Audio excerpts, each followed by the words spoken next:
What is up there, SEO pros? I'm super excited to announce that we're finally making the updated guide to the SEO Complete guide that we did a while back.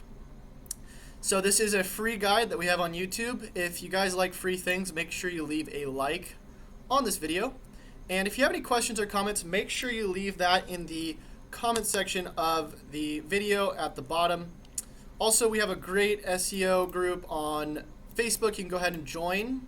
And if you have any questions that you want to ask other SEOs like yourself, or if you want to ask me a question, make sure you tag me in here. Go ahead and join that. Cool. So this is part one. Basically, what we're going to be covering is in this video, we're going to be covering the top different ranking factors on Google.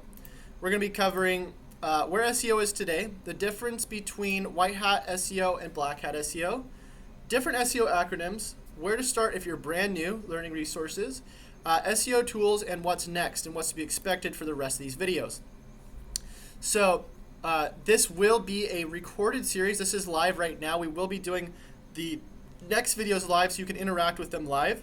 But for the actual series, we will be re-editing it and then publishing it on YouTube. So you will actually be able to get a little bit more of an organized approach to this tutorial.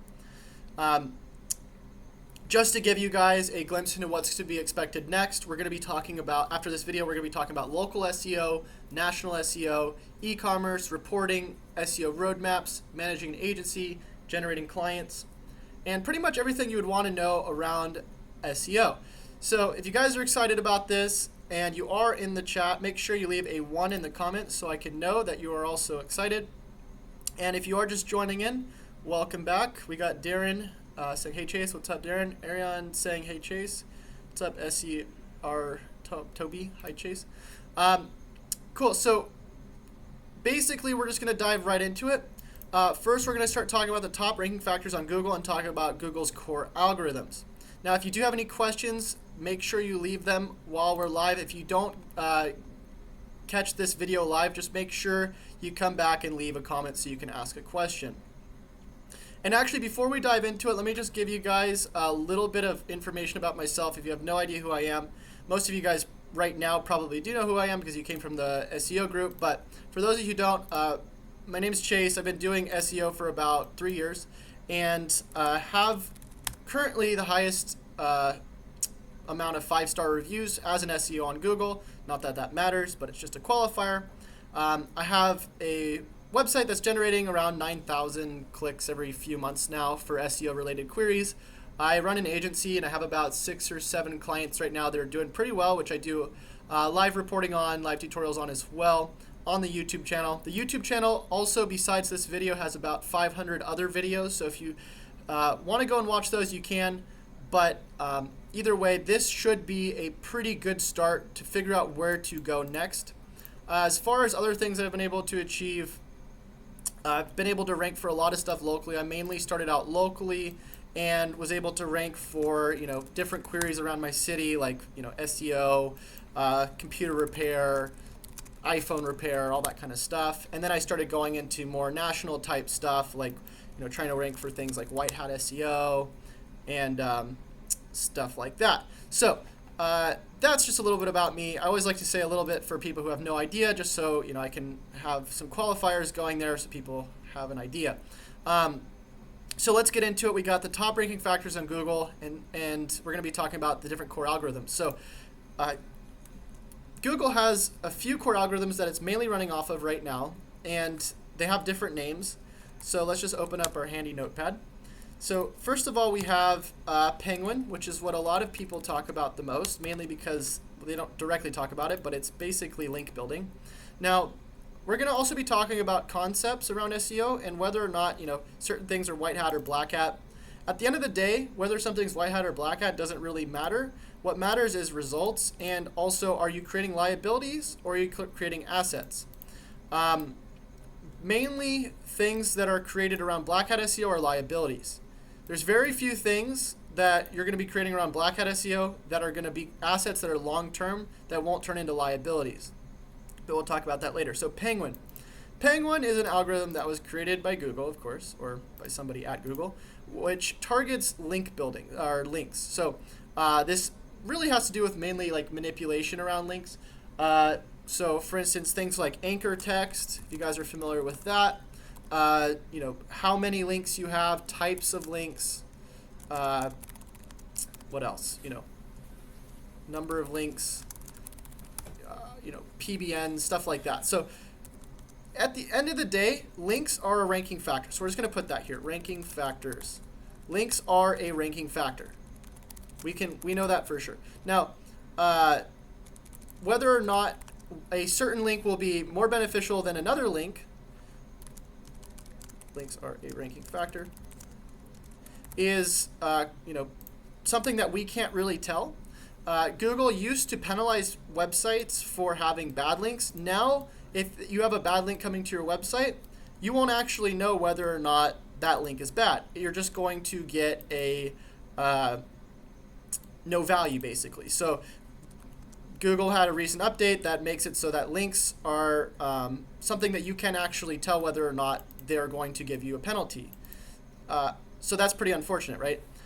So if you have something like a PBN, so PBN, private blog network, which is, you know, a network of links or a site that's been created to, you know, game links. So say for instance we wanted to rank a site for SEO, so we created a bunch of other websites around SEO, and then we pointed those links to that other site in order to rank it. If those links are determined by Google to be sketchy, or, you know, they can figure out that this is a private blog network, that kind of thing, you're not going to actually get a penalty anymore. You're just going to not have that really do anything for the site that it's pointing to.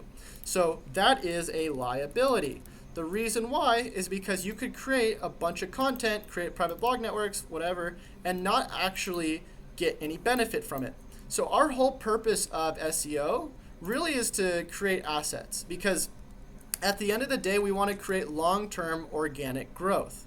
Now, if we're spending all of our time creating liabilities, well, that's probably not going to lead to long-term organic growth. So if we're creating links, we want to make sure that we are organically creating links based off quality content or quality reputation management, whatever we're doing, versus just manually creating links to game the system. Google's getting smart enough with its new artificial intelligence, which we'll talk about in a little bit, which is called RankBrain, at determining whether or not, you know, certain things are quality. Are links quality? Is traffic quality? Is content quality? Google's getting really good at determining this stuff. So, you know, first of all, links are a ranking factor, but should we be gaming the system with them? I think not. They are becoming slowly devalued. Some links are more valuable than others, depending on the type of link, you know, the authority of the link, the number of the links, that kind of stuff. But for the most part, trying to manipulate all that stuff, to me, is a waste of time when you can be spending it on other things. So, without rambling on, do whatever you want here, but most of the course will be revolved around not directly building links. So if you are looking for a link building course, you should probably stop watching this now. Now, we will be still talking about link building, but in a way that's more of an organic strategy. Secondly, another huge ranking factor is on-page SEO. That's what's going to be mainly revolved around this course. Just to give you guys a little bit more background about what I do, most of the SEO that I do to achieve rankings is all around on-page SEO. I don't do a lot of link building. So some people think that's crazy, but I'm telling you, I'm able to rank for things without doing a ton of link building. So on-page SEO is a direct ranking factor for the most part. If you're going to be doing title tag changes, you know, you're going to see a difference in your rankings. If you change heading tags, you will sometimes see a difference in your rankings. If you change things like meta keywords tags, those things are deprecated. I would stop using those.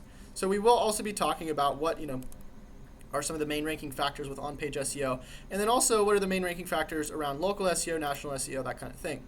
So we'll dive into that a little bit more, but basically on-page SEO and things that's content related is generally determined by a algorithm called Panda. Now, Panda focuses apparently more on site-wide issues.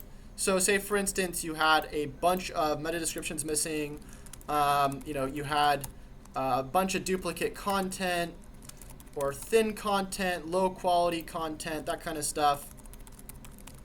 that's going to apparently bring the entire value of your site down. Now, whether or not you can rank a web page based on having a bunch of low value content or duplicate content or meta descriptions missing, you can still, of course, rank for things. Like, there are websites that have tons of problems. Like, I'll go and do audits for people, and I'll look and see, 800 pages missing meta descriptions, but there will still be, a page ranking for a very competitive query. So we also have to talk about priority, right? When you're going and ranking a site and you see that, links are a ranking factor, on-page SEO is a ranking factor, content's a ranking factor, where do you focus first, right? It's hard to determine this when there's all these different ranking factors. There's tons of different websites. There's tons of different types of businesses. Some people, value traffic more than they value customers. Tons of misconceptions around SEO. So it really comes down to prioritizing what you're doing. Now, when you look at this stuff, for instance, we see meta descriptions missing, duplicate content, thin content, title tags missing, etc. Where do we focus first? So a great way to prioritize things is to start by doing SEO audits, which this is something else we will be talking about in the near future, how to do an audit. Now, fortunately for you guys, I have created an audit template that you can use. It's called the SEO Roadmap. And what it does is it gives you the ability to do an entire analysis of a website based on, a template, and then prioritize things based on what is going to be the most important thing to look at first. The other cool thing about these templates is that they're designed to sell. You fill out these templates for a client, you charge them for it, and then you also give them your pricing, which is all listed in here with solutions on how to fix that stuff. So this might be a little bit too advanced for people right now who are just looking at SEO, so I do apologize if you are trying to just learn SEO and you're like, oh my gosh, there's a lot of stuff, but I want you guys to stick with me. When you first start with anything, especially something that's a little bit more complicated like SEO, make sure that you stick around. If you're just going to watch this for 5 seconds and give up or just say you don't understand it, you probably won't get it. But I'm telling you, if you're putting in the hours learning this stuff, watching videos, spending the time, you will eventually start to understand this stuff and it will make sense to you. The problem with SEO is that it's not super complicated. The problem with SEO is that people make it super complicated because they end up thinking that it's going to be something where it's like, I'm going to spend 5 hours learning this, I'm going to make a bunch of money, like, the Facebook ad I saw where, I learned SEO in one day and I wound up making $100,000. You need to stop thinking that way and start thinking about how can I understand this and start bringing value to people. Because at the end of the day, SEO is really about creating long-term value. And anything that is long-term value or is valuable in the long run usually isn't created within a day, whether it be your own information or your own knowledge, whether it be a site, a website. So it is important to get an understanding. So we talked about Penguin around links. We talked about Panda, which is around content. We can dive more into this later if you guys want to, but I'm just giving you guys brief overviews. There's RankBrain. RankBrain is an extension of supposedly an extension of an algorithm called Hummingbird. And Hummingbird is a algorithm that was apparently created by Google as well. All of these were created by Google. I don't know why I need to say that. Which was used to understand intent. So when somebody did a search and they said, pizza shop, okay, Google's going to look at these two words and go, okay, what is this related to? Okay, it's related to a place, local, boom, local results. I don't know if it's exactly that simple, but it's along those lines. Now, RankBrain came along and it's basically that. Same thing as that pretty much, except the difference is with RankBrain, you're going to, or Google's able to actually save those different related queries and then add it to its database and continually learn and then be able to understand user intent better. Now, whether or not RankBrain also helps understand user experience, say for instance, they go to this, they type in pizza shop, go to this, result, and then, order a pizza. Does RankBrain measure that? I have no idea. At the end of the day, I don't know if any of these algorithms actually do what Google says they do or what other people say they do, because I'm just operating based off my own knowledge. Now, whether or not, these things actually matter, does it matter that penguin does this? Does it matter that panda does this? I can tell you for sure, if you're missing meta descriptions, Google doesn't like that. I can tell you for sure, if you have game links, Google doesn't like that. I can tell you for sure, if you're not optimizing for user intent by understanding, what this is actually related to and then giving the best experience possible for that, Google doesn't like that. So these are just things that we can use as, sort of benchmarks to understand, a concept. But at the end of the day, the main concepts we need to learn is this. I created a thing called SEO Triforcing, which is where I think Google's main concerns are around. We have authority, we have user intent, and we have user experience. Now, we want to optimize for each of these things for the following reasons. When you're an authority, people respect you.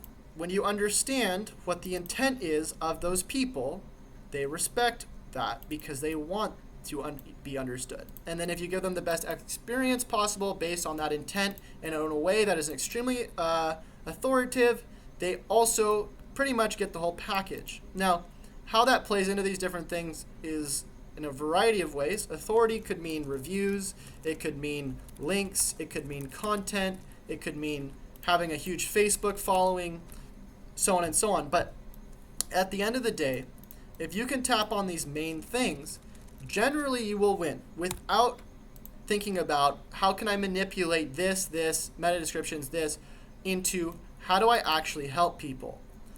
Now, of course, you're going to still have to think about SEO. You don't want to have these missing meta descriptions, but it's for the purpose of user intent. If somebody's looking for a web page on a site and they go to look up Justin Bieber, I literally just did an audit on Justin Bieber's website because of how ridiculous this is. There is millions of searches for this, and guess what? There's no meta description. It literally says Justin Bieber, no information is available for this page, learn why. And then it goes to Google Webmasters. Do you think that this call to action right here or this meta description could be helpful? Check out his new album. Sign up for his new free download, whatever. That could generate a ton of more emails or whatever it is, right? But instead they go to his Instagram and then just look at his pictures or something. Who knows? All I know is that if we keep thinking about just search engines and don't actually understand why we're doing SEO, then we're going to end up not actually helping people. We're just going to be ending up helping, or at least thinking we're helping, the search engines, which ends up usually looking like this. We're either over-optimizing or under-optimizing. And what does that look like? Basically, over-optimizing is going in and manipulating a bunch of links, or going in here and optimizing things that don't matter. Like, for instance, adding a bunch of meta descriptions to an entire site when in reality, half of the site needs to be de-indexed because there's too many things showing up. So we're also going to be talking about that as well. How do you go out and actually focus on the things that matter most? Like I said, this roadmap is going to be covering that, and that will be in a next part of this series. Hold on, let me go ahead and read a couple of these. Just take a breather. Carl says, are these links within our websites or to other websites? Or sorry, Caitlin said that. So both internal linking and external linking can be manipulated. Will you save this so I can watch it in the future? Yes. Hydra says, yo, what's up, Chase? You are the man. We all know this. Thanks, man. Mind talking about more about on-page SEO and how to properly maximize it. So, yeah. For on-page SEO, like I said, that will be a section in this. Right now, we're just giving a brief overview on all this stuff. So we started talking about the top ranking factors on Google, and we also started talking about the different Google core algorithms. Now let's talk about where SEO is today. So as we were talking about, back in the day, SEO used to be a lot different. You could manipulate all this stuff, links, content, user intent signals, and really be able to rank pretty much anything. You could rank for instance, a page about pandas for the word panda. Now, these days you can't do that because the intent is to find this rap song. But Google wasn't good at understanding intent. It was only good at reading certain things like links, content, whatever it is. So where SEO is today is it's all about around the metrics we're talking about: user intent optimization, user experience optimization, and creating value in a way that's positions you as an authority. So that's pretty much it for that. The difference between white hat and black hat SEO kind of is a really gray area. Basically, as long as you're doing SEO for the purpose of ranking, you are going to be doing black hat SEO. Now, that's just according to Google. In reality, if you're doing SEO for the purpose of ranking to help people, you're still doing black hat SEO in Google's eyes, but in reality, you're doing white hat SEO because you're helping people and you're doing SEO the right way. And sorry for saying the right way, there really is no right or wrong way, but in the way that we're talking about SEO and a way that is long form or long lasting and creating assets versus liabilities. So this can also be misconceived. Basically, people can think, okay, well, if I'm trying to help people by giving them my website or giving them if I'm ranking my website in order to help people, no matter what, that's white hat. But that can really be still wrong, because people will end up over-optimizing or under-optimizing their site because they won't actually understand what's actually helping people. A good example of this is people who go into their site and they go, welcome to keyword site at target area. Here at keyword site, we help people with keyword and other related keywords. If you want more information about keyword, go to this other keyword page where we're just going to say the same. So the difference is that they're not actually helping people. They're just spamming, but they think they're helping because it's like, oh, but my service is so valuable. In reality, they're not actually helping people. They're just spamming, and they are not really actually thinking about what the main goal is, and they're kind of sort of just ignoring my advice. And they go, okay, well, Chase said, if I just think about users, then I'm going to be doing it right. And in reality, they're not actually helping people. So, if you want to think that way and, build a bunch of fake links and not actually help people, but still think you are, then there's no help for you at this point. Sorry.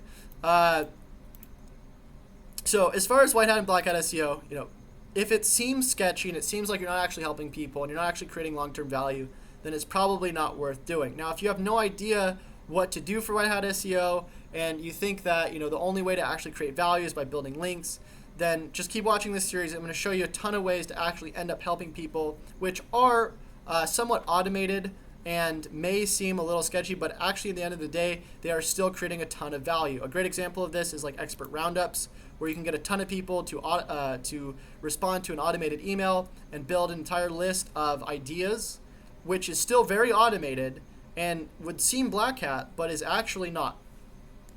So we will be talking about that at some point. So for the different SEO acronyms, I did create a list of acronyms that you guys can use. Let me go type in SEO acronyms, see if it shows up. I don't know, probably doesn't. Actually it does, cool.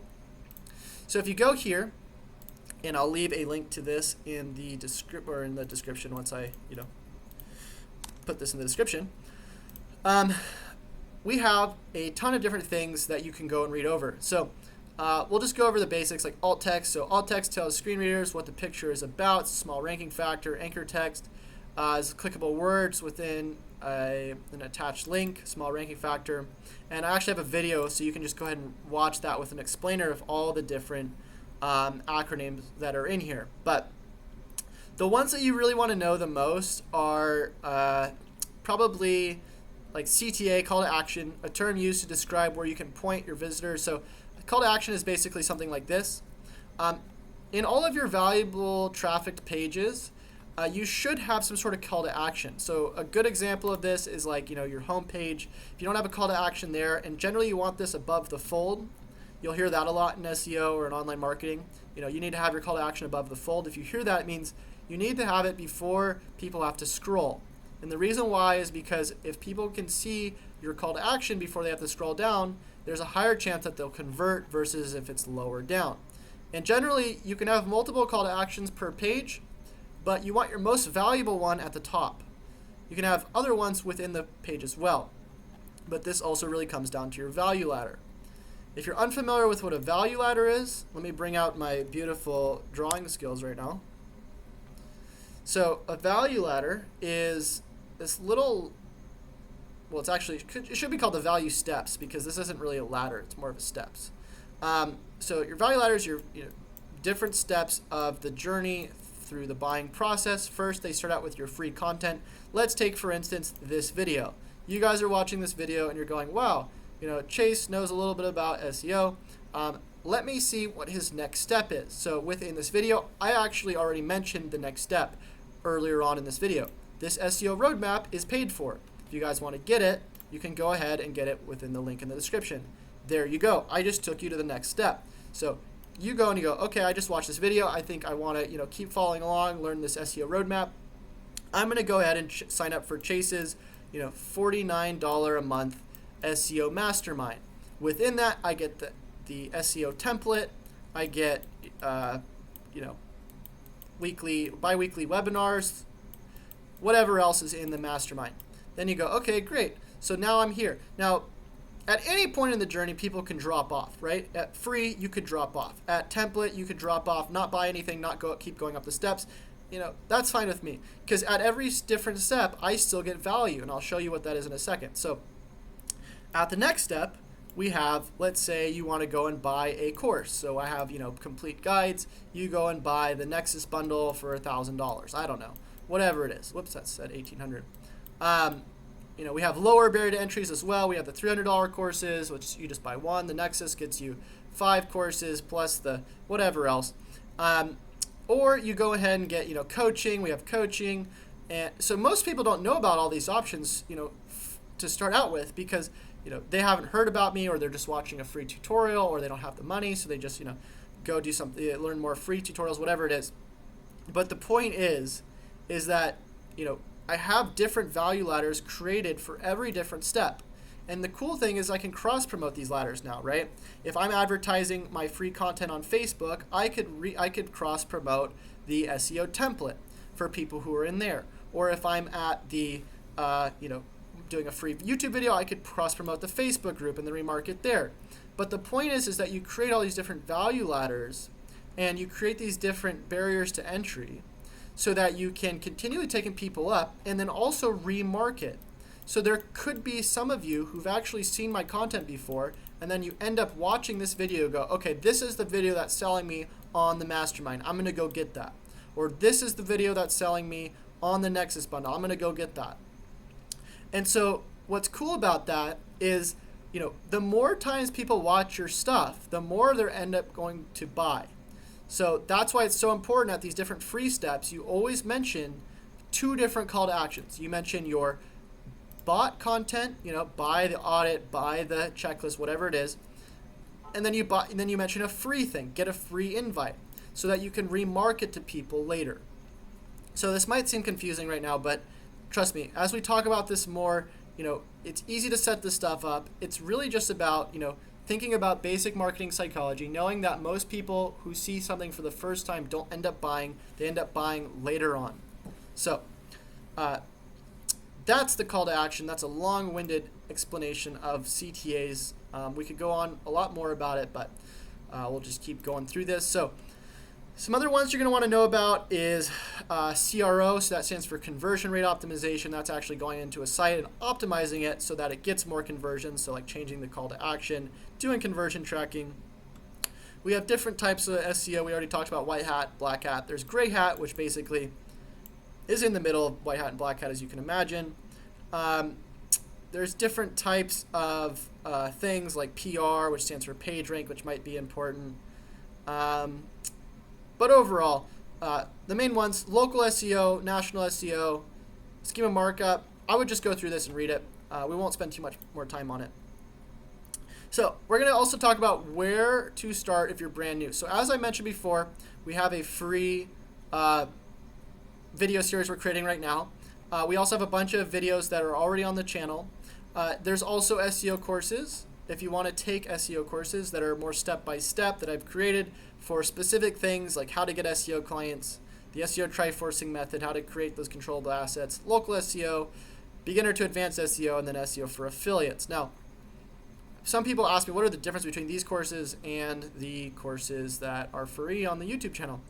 Basically what these are just more condensed, easier to access versions of the videos I do on YouTube. But in reality, they're very similar. And the main benefit you get from getting these videos is just having all of the information in one place in an organized way. Next, we have where to learn other than me.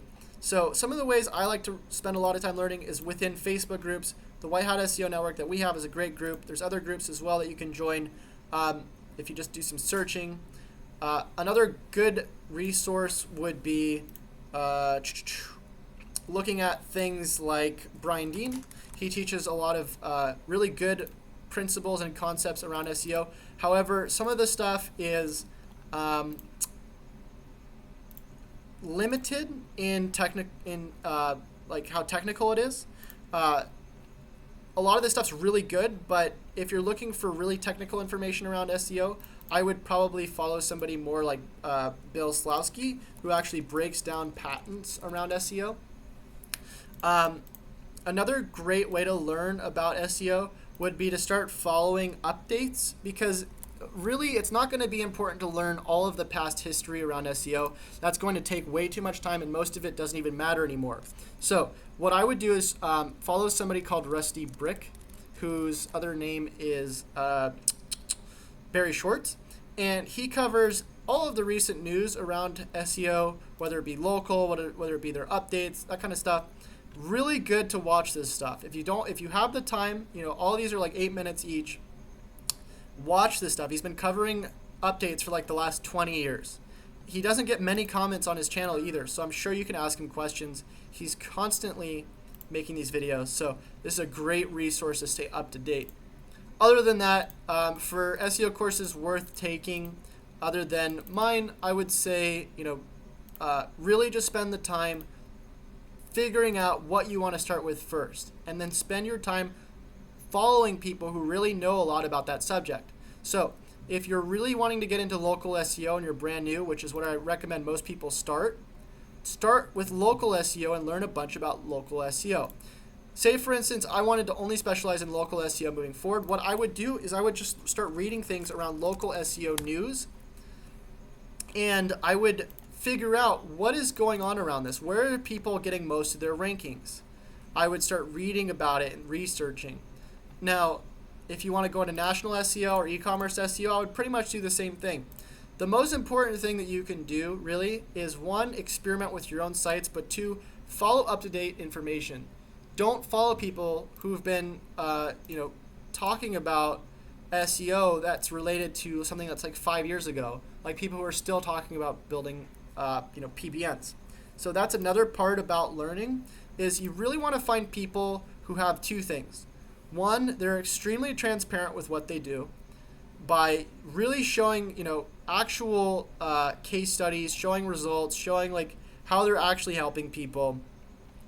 And 2, find people who are not creating liabilities. Liabilities are short-term assets versus long-term assets. If you go and see that half of their site is just a bunch of web pages that look like ClickFunnels pages that are outdated, probably not actually helping people, and they look like they're just trying to game people for money, then I would try to stay away from those people. If you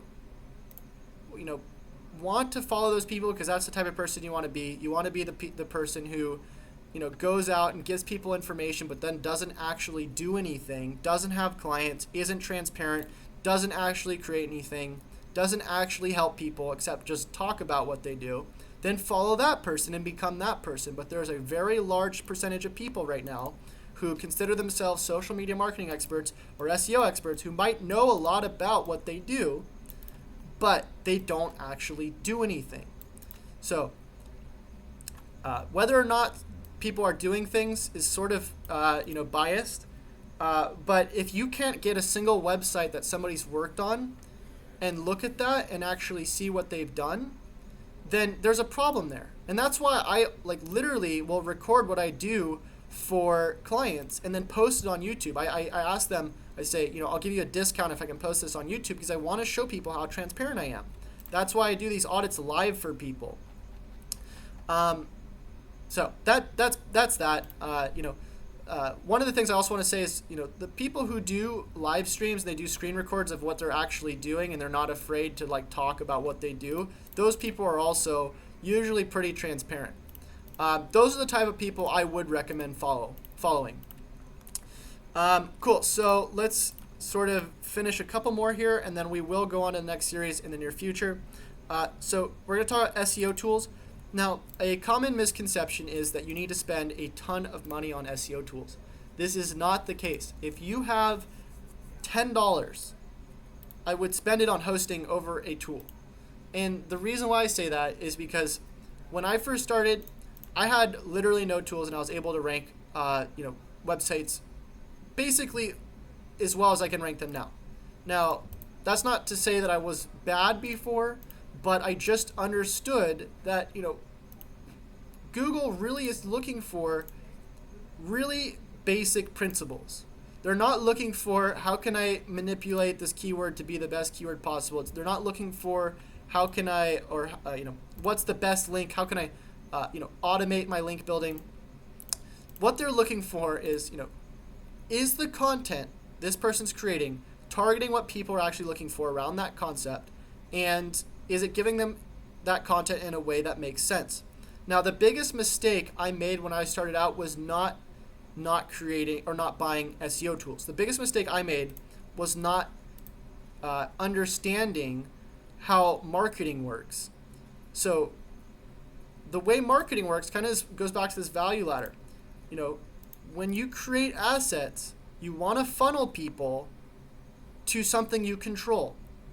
Because anytime somebody goes, if you guys came to this video and you're brand new, you've never seen me before, and then you left and never saw a video from me again, I failed my job. I mean, as a marketer at least, right? Because at the end of the day, if I can't turn this video into some sort of monetary value, what's the point of doing this video? Now, of course, it is to also help people. That is a goal.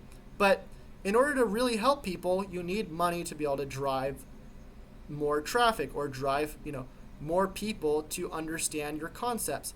And you can't do that for free all the time. Now, you can with SEO to a certain degree, but to really keep your marketing going, you need to create value and you need to create money. So the way you do that is not by using SEO tools, it's by using your own brain to figure out what do people actually want. Now, whether that be a content upgrade here, go get the free Facebook group, whether that be, go download a checklist or buy the SEO course or whatever it is, that might involve tools in order to get that stuff set up. Now, that's where I would invest my money. In terms of creating more value and getting small percentage boosts on your SEO, the first tool I would ever buy is Ahrefs. This tool is fantastic. It is a little pricey in comparison to other tools, but it is probably the most important tool I would get as an SEO, and I will explain more why in the future. We will be going over Ahrefs, but as of right now, I will say that this is probably the best tool you can get. The second best tool I would get is some sort of keyword research tool like KW Finder. This gives you estimation based on how competitive these keywords are, but if you can't afford either of these, I would just start out with a free tool like Keyword Planner and start playing around with that. We're not going to dive super into tools right now. Just know that they're not super important if you're brand new. If you don't have the money for them, don't worry too much about these. You're not missing out a ton. So number 7, we're going to talk about what's next. So what's next, we already talked about in the beginning. What we're going to be covering next is we're going to be covering where to start. So you already started with the basics. You already started with learning some of these concepts, the top ranking factors, that kind of thing. Next, we're going to be covering where you should start experimenting if you're brand new. If you've never done SEO before, I would recommend you start with local SEO, which is probably what we're going to be covering next. And the reason for that is because local SEO ends up being usually easier than national SEO. Now, we just did a poll in this Facebook group. I looked up, I asked people, what's harder for you guys, local SEO or national SEO? And most people voted that local SEO was way easier. I think local SEO is way easier as well because you can actually templatize it a lot easier. You can do less things to rank higher, and there's less competition. So if you look at this, you see most people think local SEO. So that's probably what we'll cover next. The different ranking factors around local, how to rank a local business, and then probably going from there into more national stuff and just continue from there. So we'll be covering stuff around keyword research, creating assets, and we're doing reporting, doing client SEO, generating clients, all that kind of stuff. So I hope you guys are excited for that. Again, this is the live version of this video. This will be edited and then re-uploaded in a more organized way as well. So I hope you guys enjoyed it. If you did, leave a 1 in the comments, and then also leave me a comment right now if you're on this, if you have any questions, and I'll stick around for a few minutes and answer any questions.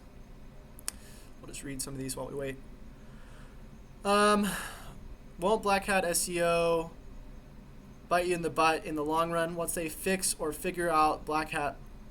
So yeah, I mean, even these days, Black Hat SEO is still working. So what people are doing is they're manipulating user metric signals.